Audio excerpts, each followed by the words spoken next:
Hello and welcome to the Information, Advice and Support Services training package on transition stages for children with special educational needs and disabilities. My name is Lorna Crawford and I'm a Shropshire IASS officer.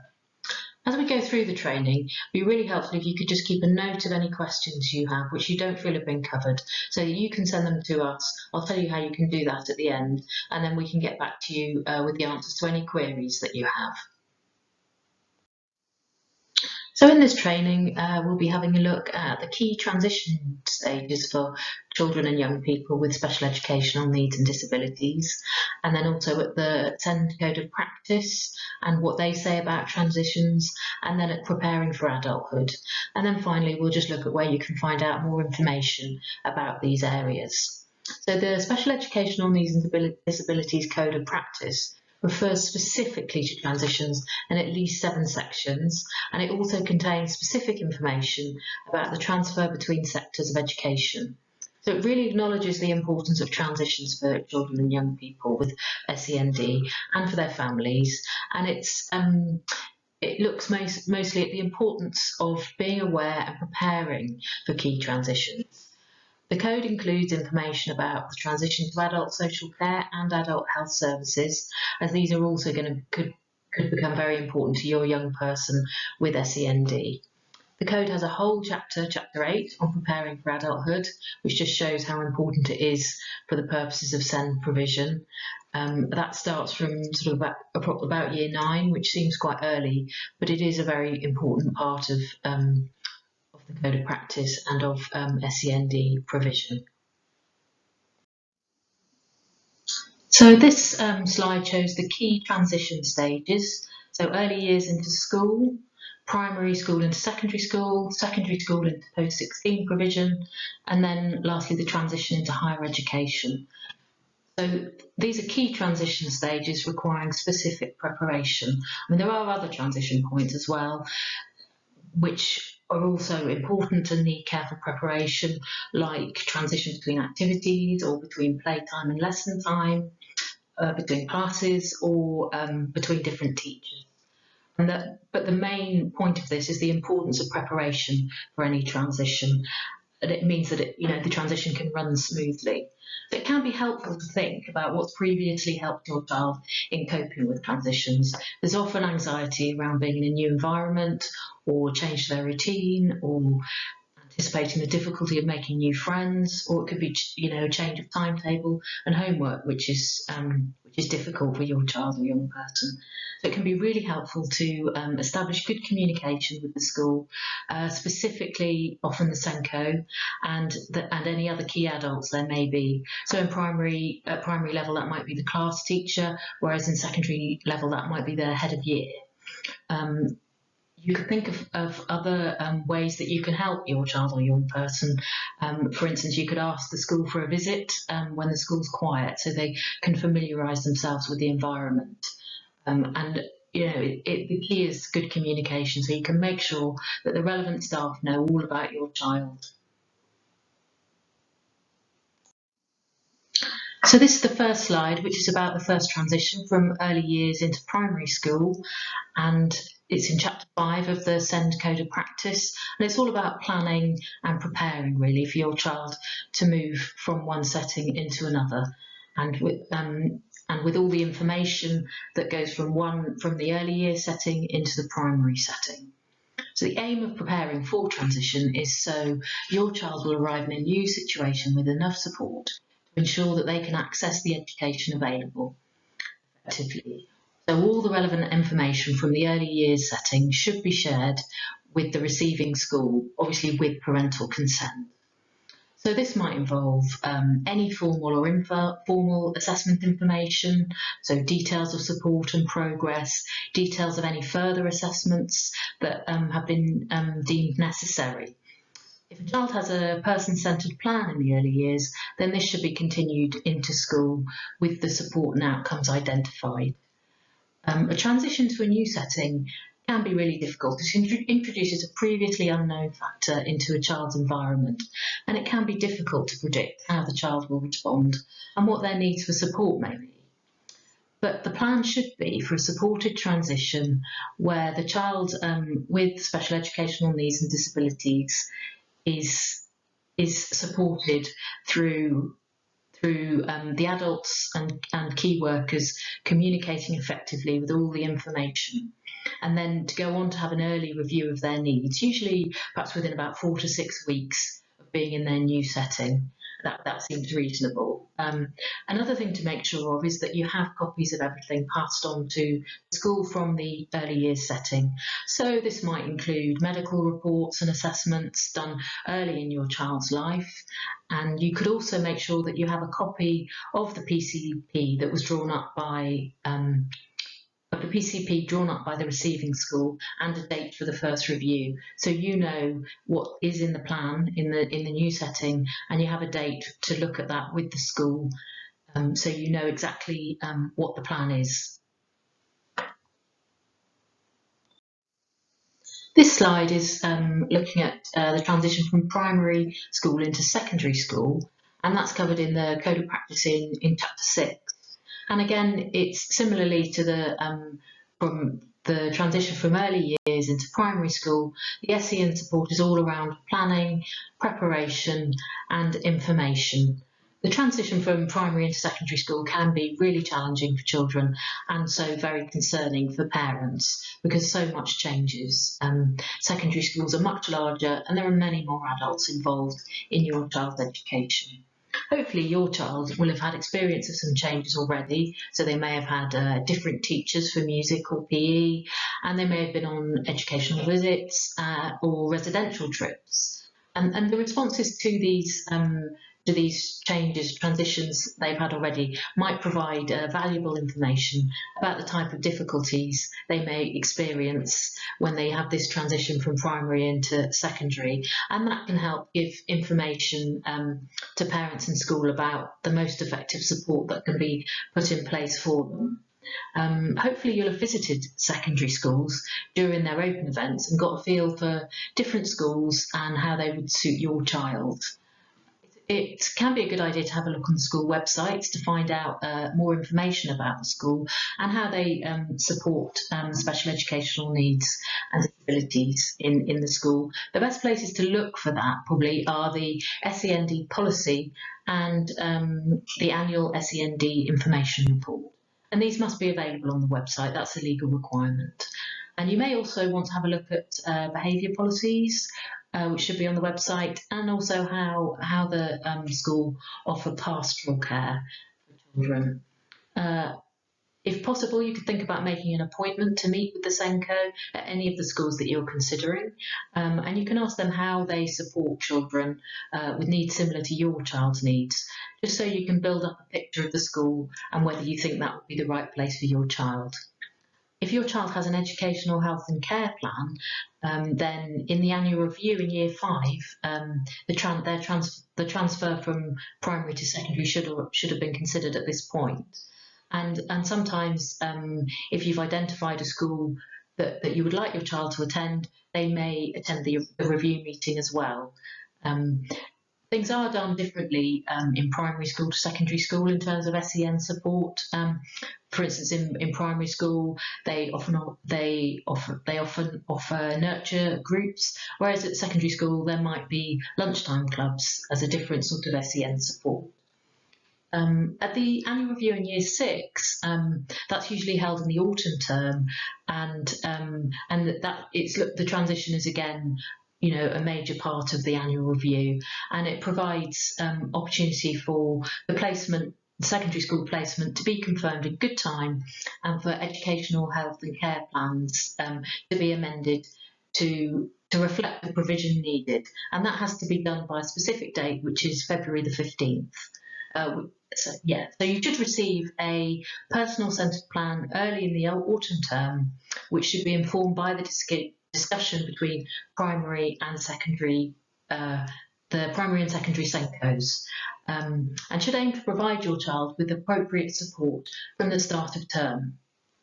The secondary school may wish to amend things as they go along, but you and your child should know what support they'll be receiving when they start across the curriculum from the first day of term. And that, that may change in communication between the school and the local authority and yourselves, but there should be a plan in place for when they start.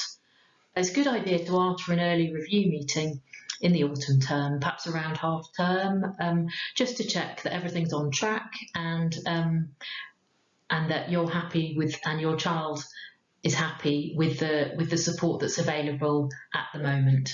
I mean, it's certainly true that secondary schools are very different, but it shouldn't. The main point is that your child's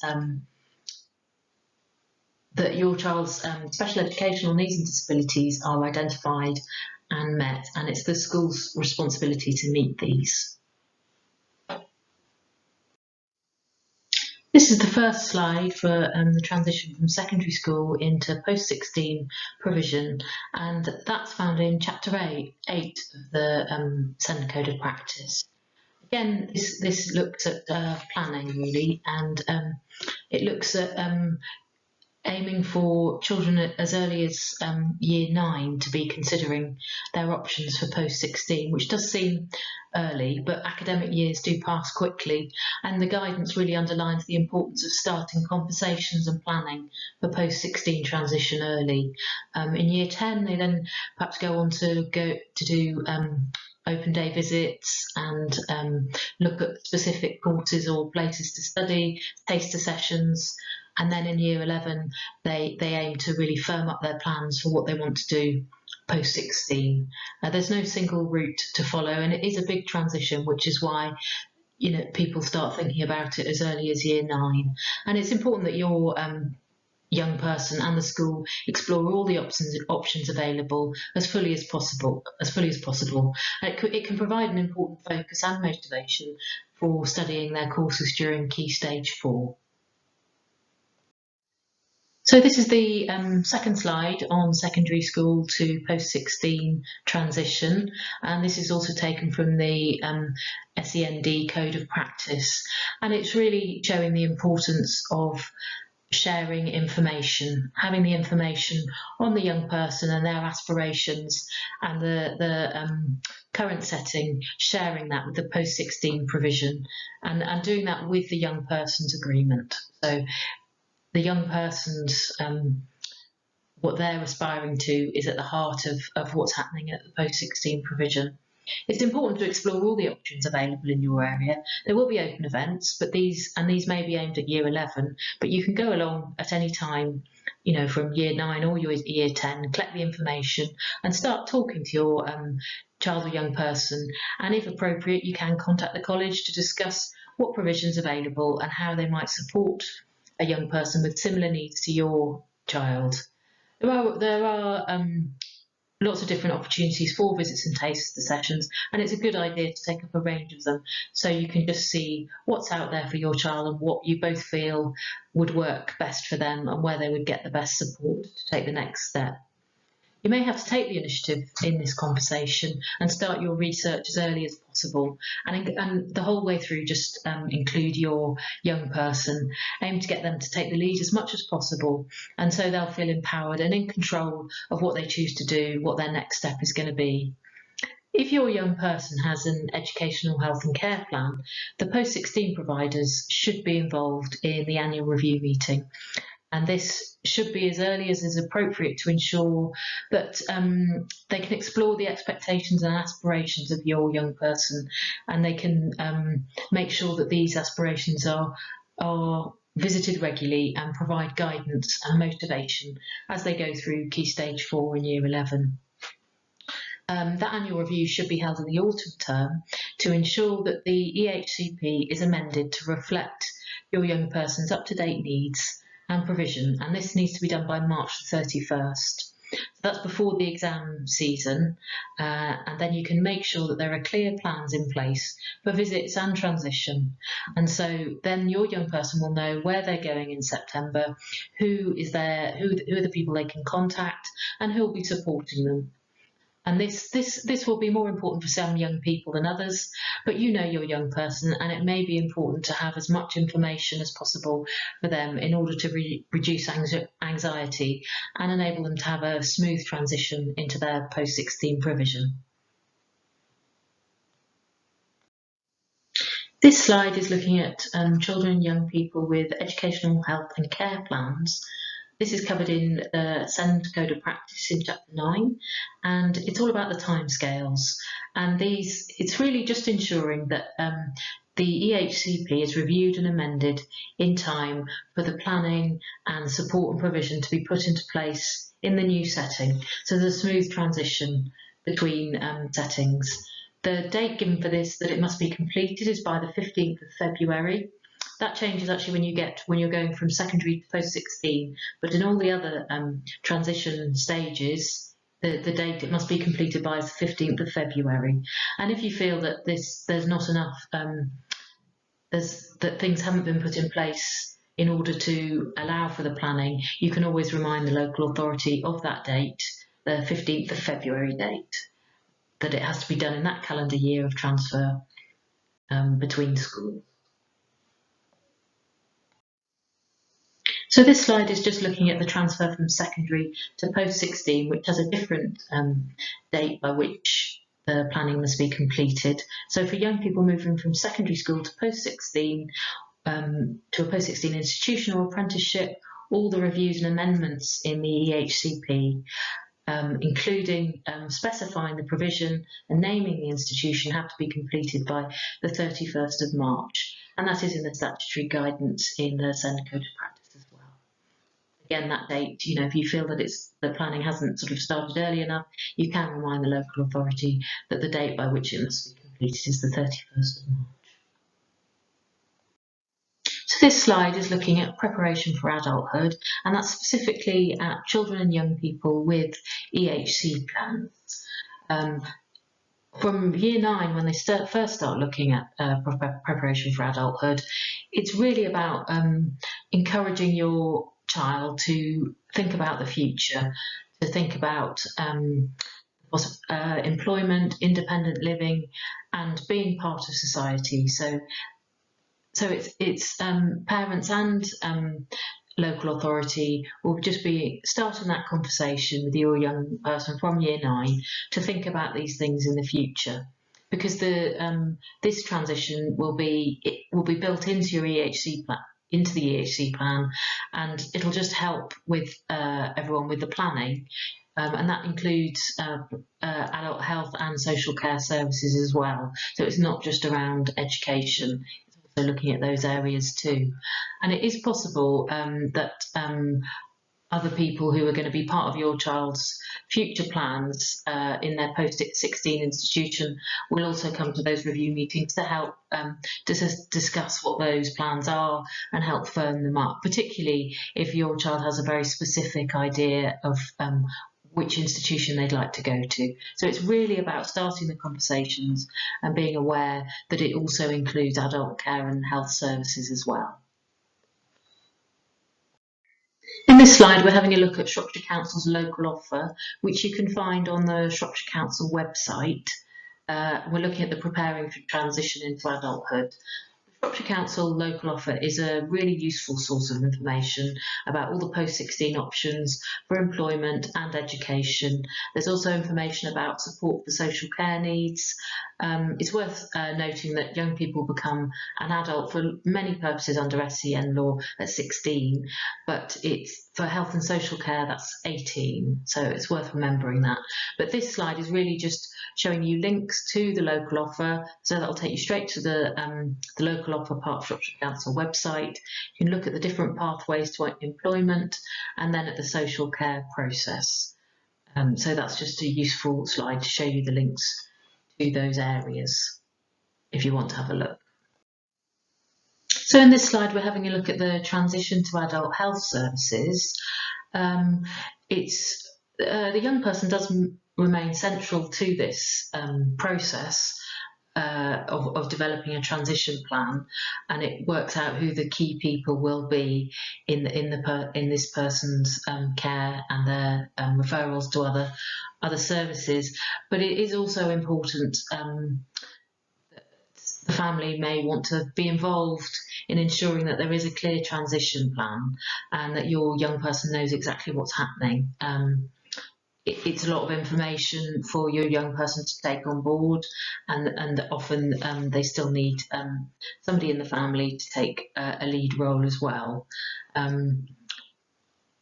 because your young person needs to know who's involved, and there can be breaks in continuity because of staff changes as they go through the change in services from child services to adult services. So it's important that you're still informed about what's going on for your young person, and make sure that their needs and the provision that they require is met. And you want a smooth transition in the EHCP with which integrates health with education. So it's really important that everyone's fully informed, but obviously the young person still is involved in these talks and is at the centre of the plan that comes together. In this slide, we're having a look at transition to adult social care. So this is a time when there are transition assessments for young people with educational, health and care plans. The SEND Code of Practice is very specific about the need for this to be well planned and have an integrated approach at the annual review of the EHCP, which involves health and education, so the young person has everything in place to prepare for adulthood. So if we have a look at the assessments for adult care and support, they need to look at what the young person's current needs are, but also whether they're likely to have needs after they turn 18 and what they're likely to be. So it's looking at, these are important because they're really, it's not really aimed only at those who are already receiving support from social care. Your young person's social care needs may change, and that needs to be thought about. One thing to really think about is the extent to which your young person is reliant on you or other members of your family to be able to access activities outside the home and to have opportunities to develop their independence. This will be really something to discuss, and this is all contained in the SEND Code of Practice, so that will need to be discussed during the assessment. Now we're going to have a look at the transition into higher education, and this is covered in the SEND Code of Practice in Chapter 8.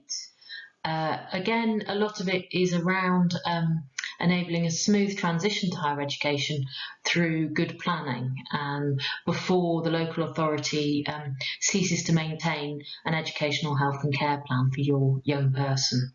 It is great news for any young person to go into higher education, but for a young person with SEND, it's likely to be an even greater achievement. And it's something that school or college should be fully aware of all along, of your young person's aspirations for college, and they should be supporting them in considering courses and institutions of higher education when early on, and so they can attend open days and ask questions about the kind of student support that might be available to them.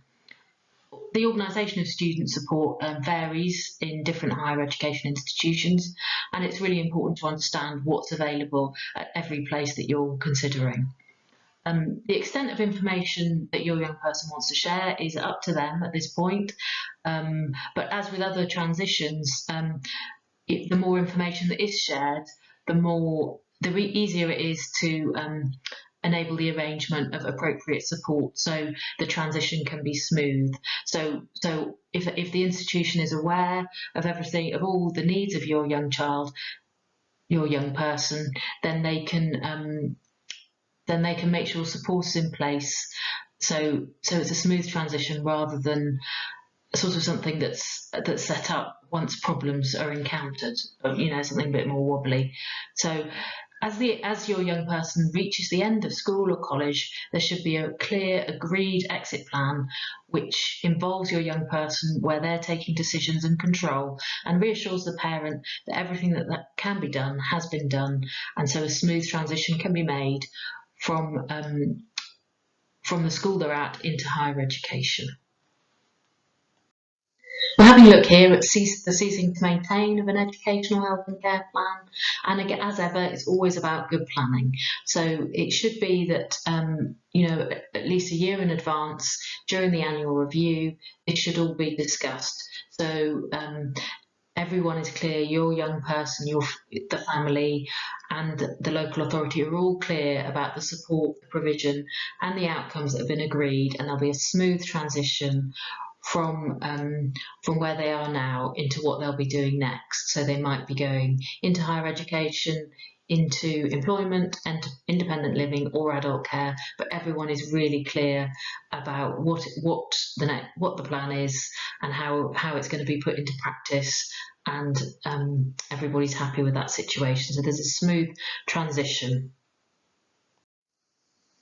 So this last slide is just further information. So here are the links for the most crucial documents and a piece of statutory guidance, which will help you and is worth having a look at after you've done the training. So I've referred a lot to the SEND Code of Practice, and that can be there's a link there to help you, and that can be really useful. And then there's also the Shropshire Council local offer, which you can find on Shropshire Council website with a link, and then the Preparing for Adulthood document. So if you'd like to have a look at those, then I think that will really reinforce everything that's been talked about in the training. And that concludes our training. I hope you found this useful, and if you have any questions that you don't think have been covered, then please email them to ias@cabshropshire.org.uk, and if you just write transitions training question in the subject line, then we'll be able to get back to you to answer any of your queries, and we'd be happy to do that. Thanks for listening.